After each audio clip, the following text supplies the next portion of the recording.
ओम शांति। दादी जानकी जी का क्लास। इस क्लास का हेडिंग है योग युक्त स्थिति बनानी है तो सयाने समझदार व्यर्थ बातों से इनोसेंट बनो। डायमंड हॉल में बैठे बाबा के गुण गाते हैं। मीठे बाबा ने हमारी जीवन हीरे तुल्य बनाने के लिए कितने प्रकार के साधन हमारे लिए बनाए हैं। इतने बड़े संगठन में, शक्तिशाली वातावरण में अपने आप को देख, मीठे बाबुल को देख, सब अपने चरित्र को ऊंचा बनाने में लगे हुए हैं। इसके सिवाय और कुछ ध्यान ही नहीं है और सब बातों से फ्री है। हमारी चलन और चेहरा अंदर की धारणा को प्रत्यक्ष रूप में दिखाता है। यह भी बाबा ने कहा है कि जितना याद की शक्ति होगी उतना राजाई पद पाने के अधिकारी हैं, क्योंकि अधिकारी बनना है तो उसके लिए योग बल चाहिए। सही योग किसको कहा जाता है? चलते फिरते, कार्य व्यवहार में आते हुए भी अपने ऊपर अटेंशन हो तो योग युक्त स्थिति रह सकती है। जिसे माँ बाप को फॉलो करना है उनकी योग युक्त स्थिति रह सकती है। जो हदों से पार रहने के लिए अंदर ध्यान रखते हैं उनकी योग युक्त स्थिति रह सकती है। अपने आप को पर चिंतन से फ्री रखें, यह हमारी रिस्पॉन्सिबिलिटी है। यह रिस्पॉन्सिबिलिटी भी बहुत अच्छा साधन है अपने आप को चेंज करने के लिए। तो इस रिस्पॉन्सिबिलिटी को जो अच्छी तरह से निभाता है उनको अच्छा रिस्पॉन्ड मिलता है।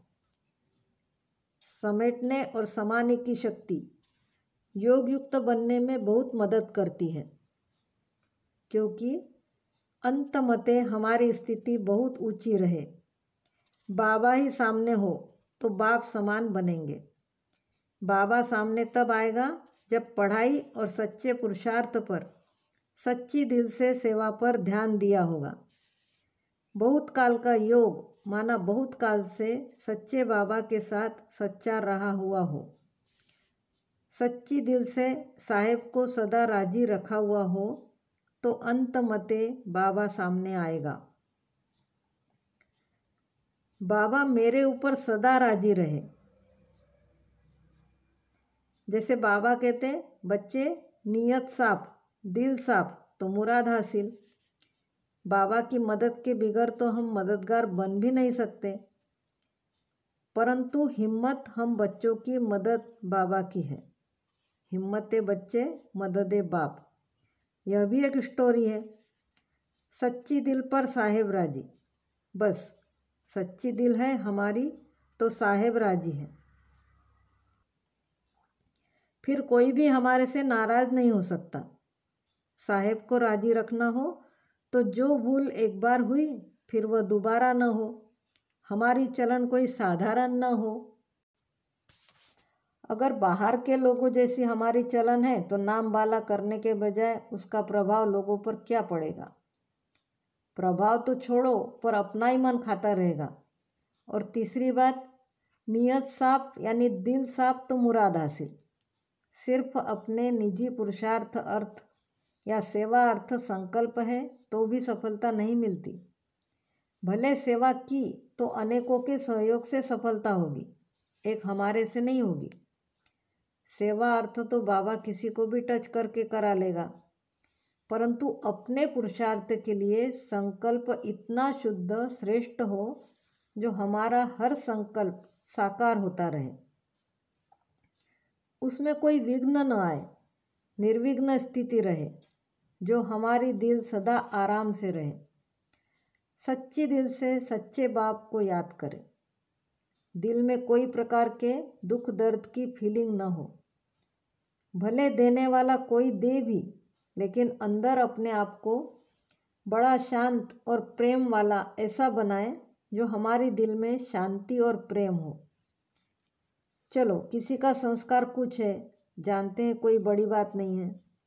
उसको बड़ी बात करके उठा करके अपने दिल को खराब मत करो। इसमें बहुत ध्यान रखना होता है। योग तभी अच्छा लगता है जब दिल सच्ची है, साफ है, कोई खिटखिट नहीं है। कोई प्रकार का व्यर्थ चिंतन नहीं है। मैं बाबा की मदद कहूँ, बहुत मेहरबानी कहूँ। हमारे ऊपर इतनी जिम्मेवारी होते हुए भी हम एकदम हल्का रहते हैं, क्योंकि हम कभी समझते ही नहीं कि हमारी कोई जिम्मेवारी है। क्योंकि बाबा किस लिए हैं? जिससे हमारी बुद्धि बहुत हल्की रहती है। जो अपने आप को सदा हल्का रखता, खुश रखता, वह नसीबवान है। हम खुश होंगे तो सब खुश होंगे। हम जरा भी कोई कारण से न खुश होंगे तो कोई खुश नहीं होंगे। पहले तो खुश रहने और योग युक्त रहने की कला सीखनी चाहिए, जो हम सच्ची दिल से सेवा करके सबको मदद दे सके। थोड़ा मान शान की इच्छा भी बहुत माथा खराब करती है। अपमान भी बहुत दुखी बनाता है। इनसे अपने को बिल्कुल फ्री रखें। यह अपने ऊपर कृपा करनी है जरूर। जो हमारे संकल्प, हमारी वृत्ति, वाइब्रेशन दूर वालों को भी पहुँचते हैं तो पास वालों को भी पहुँचते हैं। जिस टोन से हम बोलेंगे वैसे वह सुनेंगे। जैसा संकल्प करेंगे वैसा पहुँचेगा। पहुँचता है जरूर। इसीलिए हम अपने संकल्प को शुद्ध शांत बनाए तो कितना फायदा है। जैसे बाबा ने कहा, व्यर्थ संकल्प न हो पर उनसे इनोसेंट हो जाए। देवता है ही इनोसेंट, तो उनके लिए कोई बड़ी बात नहीं। लेकिन अभी हम श्रेष्ठ ब्राह्मण आत्माएं, सच्चे सेवाधारी आत्माएं इनोसेंट रहे। और हो सकता है यह हम अनुभव से कहते हैं कि एकदम इनोसेंट रहे। यह हो सकता है। हमें इन बातों की अविद्या हो, ऐसे संकल्प उत्पन्न ही ना हो। पहले तो यह समझे यह व्यर्थ है तो उसकी उत्पत्ति बंद करें।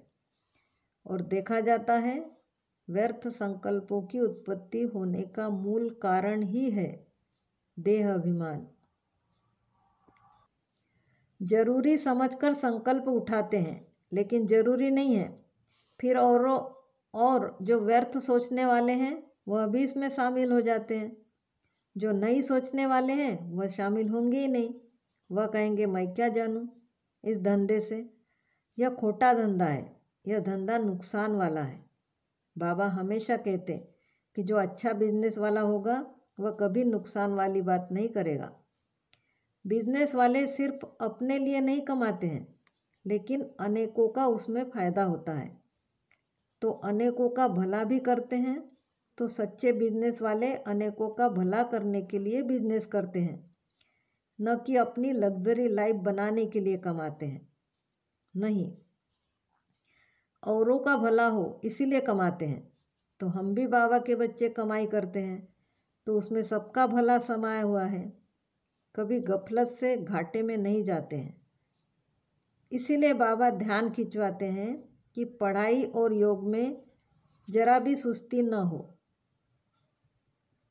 वह भी नुकसानकारक है, घाटा डालती है। हमको देख और करेंगे, यह भी ड्रामानुसार एक बहुत अच्छा बंधन है। फिर एक तो जो हम करेंगे सो पाएंगे, दूसरा जो हम करेंगे हमको देख और करेंगे। यह बंधन भी प्यारा है। इस प्रकार का बंधन अलबेला या सुस्त बनने नहीं देता है। योग और पढ़ाई यह हमारे ब्राह्मण जीवन की शोभा है। कितना भी और काम करे, लेकिन इसमें अगर मिस होता है तो दिल को खाता है। तो योग अच्छा तब होगा जब कभी हमारी कॉन्शियस बाइट न करे, गलती न हो। आजकल दुनिया में तो कई ऐसे अलबेले हैं जिसको ज़बरदस्ती गलती महसूस कराते हैं। वह नहीं करते हैं, कहते हैं हमने रॉन्ग थोड़ी किया है, पर ज़बरदस्ती कराते हैं। कोई होते हैं अपने आप समझते हैं कि मेरे से यह ठीक नहीं हुआ है। तीसरे होते हैं ऐसे करते ही नहीं हैं जो उनको गलती महसूस हो। तो हम अपने से पूछे कि हम किस में हैं। योग तभी अच्छा लगेगा, योग युक्त स्थिति तभी रहेगी जब हम अपने लिए समझदार सयाने बने। बाबा ने समझ दी है, हमारी बुद्धि को दिव्य बनाने के लिए।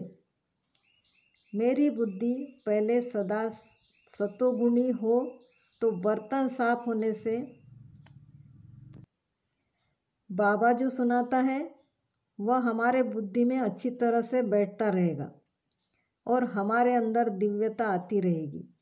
इसके लिए रोज़ सुबह बुद्धि रूपी मटके को साफ करना चाहिए। तब जो बाबा ने सुनाया वह बुद्धि रूपी मटके में ज्ञान पानी की तरह रहेगा और सारा दिन हम औरों को पिला सकेंगे। बुद्धि में ज्ञान नहीं ठहरेगा तो औरों को हम क्या पिलाएंगे। याद में रहना माना ही देह अभिमान को खत्म करते जाना। यह भी देखना होता है कि देह अभिमान से परे रहे। हम सच्ची दिल से अपने आप से पूछे, जब भी चाहे देह के भान से परे होकर के बाबा के पास बैठूं तो कितना समय बैठती हूँ या कोई सर्विस के ख्यालात चलते हैं। शांत चित्त रहने वाले ही निश्चिंत रहते हैं। जिम्मेवारी बाबा के ऊपर है। बाबा सब ठीक रखता ही है। हमारी जवाबदारी है हमको ठीक रहना है। कभी भी हमारा कॉन्शियस यह न कहे मैंने रॉन्ग किया। कोई हमको सामने यह न कहे कि तुमने रॉन्ग किया। बाबा न कहे तुमने रॉन्ग किया। हम जज वकील अपने लिए बने, औरों के लिए नहीं। अपने आप से पूछो कि मुझे क्या करना है। हम जानते हैं हमारा बाप, टीचर, सद्गुरु स्वयं धर्मराज है। उसने सत धर्म और सत राज्य स्थापन करने के लिए ही हम बच्चों को अपना बनाया है। तो हमारा काम क्या है? सत धर्म स्वधर्म में टिक करके सत राज्य कारोबार करना। स्थापना में हम बाबा के साथ हैं तो हमारे संकल्प, वचन और कर्म में दिखाई पड़े कि यह सचमुच ईश्वरीय दरबार है। कितना सत्यता का राज्य है। अभी अभी हमको यह भान आना चाहिए हम सतयुगी राज्य में आने के लिए अधिकारी हूँ। अपने अंदर सतधर्म है तो राज्य कारोबार में भी सत्यता है। सुख, शांति, पवित्रता और प्रेम पहले अपनी स्थिति में है और साथ साथ सबके साथ व्यवहार में है तो दिल गवाही देती है कि मैं बाबा के साथ नंबर 1 में आ सकती हूँ। सन शोज फादर, फादर शोज सन। हम बच्चे ही बाबा का साक्षात्कार कराने वाले हैं। बच्चे ही दुनिया के सामने आएंगे। बाबा ने कहा अभी प्रारब्ध का अनुभव करो। पुरुषार्थ बहुत किया, अभी पुरुषार्थी नहीं कहो, परंतु उसकी प्रारब्ध क्या है? सदा सुख, शांति, प्रेम, आनंद में रहना, महसूस करना, औरों को भी यह अनुभव कराना। उनको यह न दिखाई पड़े कि इसने 60 वर्ष, 50 वर्ष, 25 वर्ष, 20 वर्ष पुरुषार्थ किया तभी यह श्रेष्ठ स्थिति को पाया। लेकिन हमारी स्थिति उनको ऐसा अनुभव कराए जो आज का आया हुआ भी समझे कि यह मैं भी कर सकता हूँ। अभी अभी पुरुषार्थ करे, अभी अभी प्रत्यक्ष फल खाए।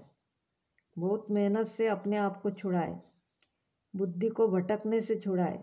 छोटी छोटी बातों में, अनेक बातों में बुद्धि इधर उधर गई। जहाँ ज़रूरत नहीं वहाँ बुद्धि गई तो भी समय गंवाया। जो करता है अच्छा ही करता है। हमारे सोचने से, कहने से कुछ चेंज होगा क्या? होने वाला है तो हो जाएगा, या वह अपने पुरुषार्थ से होगा। हम चिंतन करके अपना माथा गर्म करें या व्यर्थ दिमाग को चलाएं, ज़रूरत नहीं है। बहुत शांत शुद्ध रह करके राइट सोचे तो फिर हम जो कहेंगे वह कोई भी मानेगा कि राइट है। सोचना ज़्यादा है तो कोई नहीं मानेगा राइट है। कोई भी बात हो, हमारे में समाने की ऐसी शक्ति हो जो हमारा उसका जरा सा भी इफेक्ट न हो। अगर इफेक्ट आता है